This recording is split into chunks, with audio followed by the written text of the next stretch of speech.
Hi guys, my name's Sarah and I'm a physiotherapist, and today we're going to go over how to do banded exercises for shoulder internal rotation. Let's get started.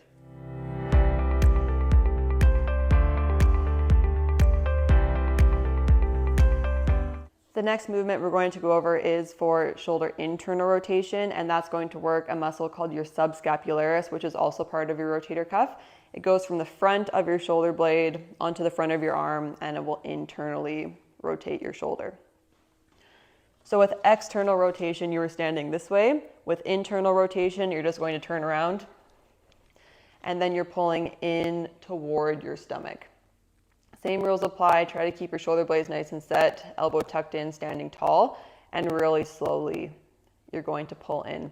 If you find that as you go out all the way to the end range, it's sore, you can just stick within your tolerable range and not go all the way out.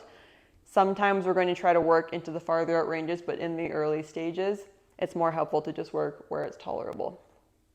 And so you're just pulling in toward your stomach for this one.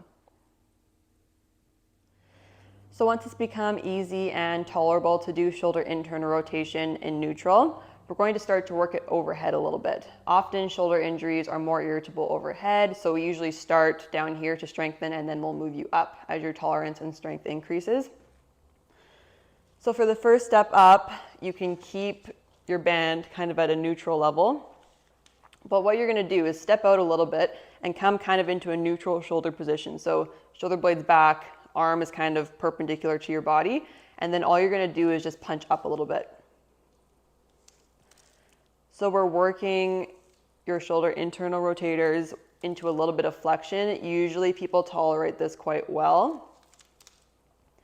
We're just adding a little bit of elevation while working your internal rotation. In the next step up, we're going to start working your internal rotation in an abducted position. So this shouldn't be sore, but it's going to strengthen your rotator cuff in overhead, which is really important for sports and return to overhead activities. So take your band, you're going to increase the height a little bit, kind of to the height of your head. And with this one, you're going to start with your arm up. So think parallel to the ground. Step out a little bit so that you have some tension on the band. You can probably feel it wanting to pull your arm back, and then you're going to rotate down. So this is that internal rotation strengthening as you rotate down. Now for some people, if you've done a lot of overhead sports, or if you're a baseball pitcher in particular, you're going to be able to go really far back, like that band's going to be able to pull you super far.